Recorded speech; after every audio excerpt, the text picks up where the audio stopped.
Hi, Ron. Hi, Mary. It's me, Alice. To make a very long story short, I gave custody of my children to my ex-husband. So now my son is going to college this year, and he starts this week. Yes. It's all right.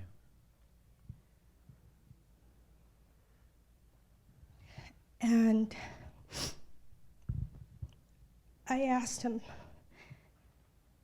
can I go to the campus with you to see you off? And he said no.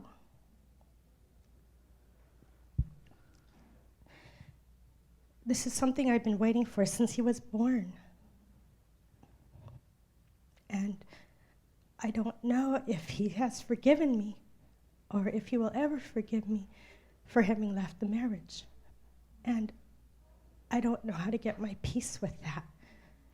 Well, is it that he hasn't forgiven you, or you haven't forgiven you? In other words, is he reflecting back to you, Alice, your own guilt, your own unresolved guilt about the choice that you made?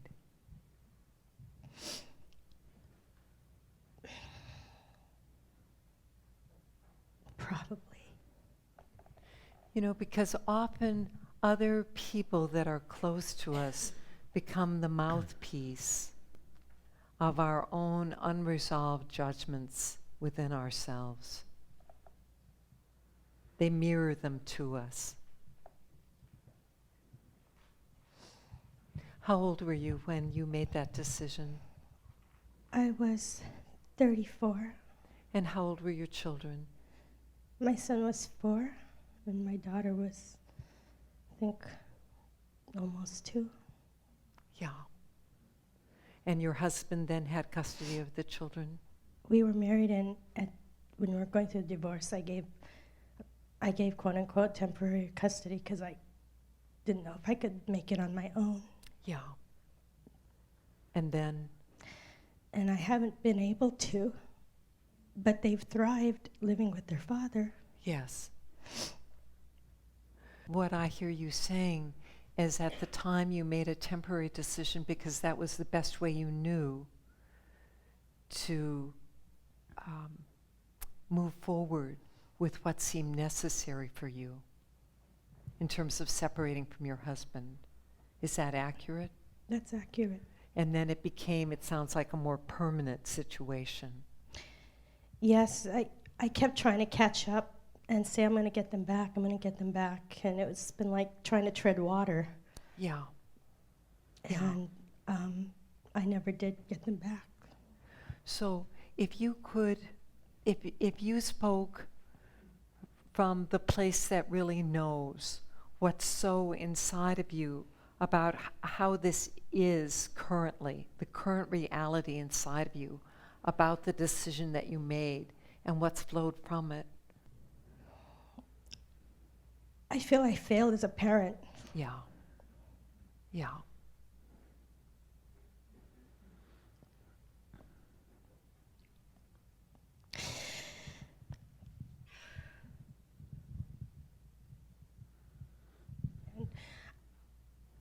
I guess with that judgment, I feel like my son and my daughter are, part of it is they're teenagers, but just not being able to be part of such a new phase in his life. I feel so cut off. No, I hear you. I hear you. It sounds like it's led to a kind of estrangement in the relationship. Yes.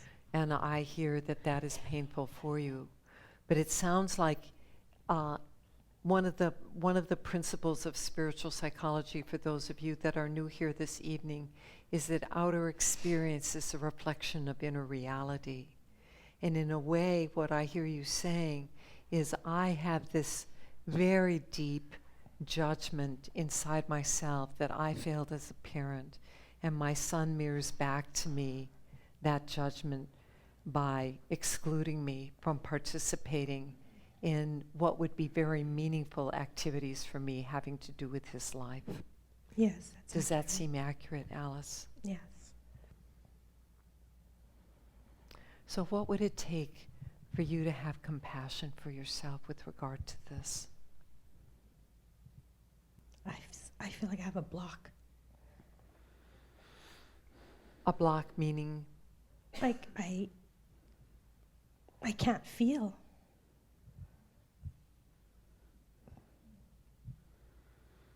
When it comes to myself in that regard, that mother that left her kids. It's so unforgivable to me. It's so unforgivable. Yes. Really, I guess the bottom line inside is I haven't forgiven myself, or I just judge it as unforgivable for a mother to leave their children. Did you ever see, I forget what the movie was, this woman knew that she could not care for these babies, that it was just impossible, and that if she kept them with her, they would surely die.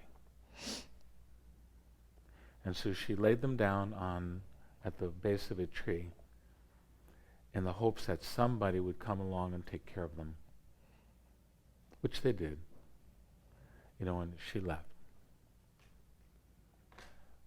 So the question becomes, was she being a bad mother? No. Then on what basis do you say you're a bad mother?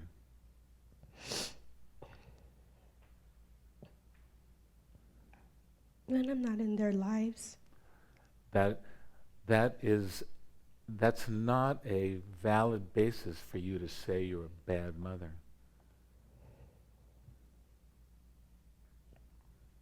See, I could understand, I would really like to be in their lives. I'd like to be more active in their lives.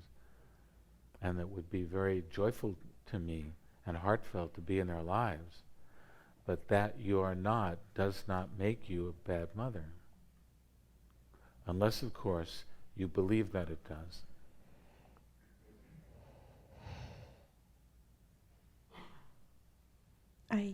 That actually feels better. Which part? The part that you said they don't have to be in my lives, or I don't have to actively be in their lives to be. It has nothing. That really has nothing to do with what kind of mother you are. So you don't know, for example, that maybe in their spiritual curriculum, they needed to have a certain kind of experience of growing up with their dad. And that they chose a really strong woman to come in to be the mother who could weather that storm. I'm not saying that what I'm saying is true, but it's just as true as the way that you're thinking of holding it. Except my way works for you, your way works against you. And if I may ask you a question, what do you consider the most important qualification of a mother? To be there for her children. Wrong. Terribly, terribly wrong.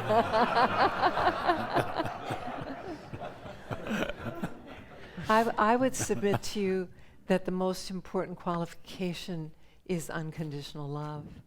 Mm-hmm. Would you say you have that? Yes. I really get that you love your children. See, it's like, in a sense, you have a tremendous opportunity to step free of this and really to redefine what a mother is. See, you are their mother. Nothing is ever going to change that. See, and the only reason you're suffering with this is because you continue to condemn yourself, because you believe the qualification of a good mother is someone who is physically there with her children. That wasn't your path. That wasn't your choice. If you continue to hold on to that, you will continue to suffer. And I'm speaking very directly to you, Alice, and I just encourage you, there is such an opportunity to experience empathy and compassion for yourself and the choice that you made. Was that a choice you made in a way for your own survival? Yes. Because I didn't work, so I had to start all over again. Yeah. You did the best you knew how to do under those conditions. Okay. You know, the irony here is the quicker that you can just put this down, this cross that you bear, you know, just take it and put it down, the more likely you are to have a place in their lives. See, because you holding this, it's like the way the universe works. They're going to mirror this back to you. Okay. See, you let it go. You open up the possibility there could be a shift. We can't promise you there'll be a shift, but we have seen many estranged, distant relationships turn into real love affairs.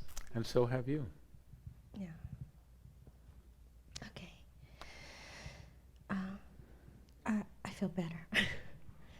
And I feel like a lot lighter, and I think it was my definition. I had never That's thought right. about it That's that right. way. So I just thank you for bringing that to my awareness. Yeah. Okay. Thank you for sharing, Alice.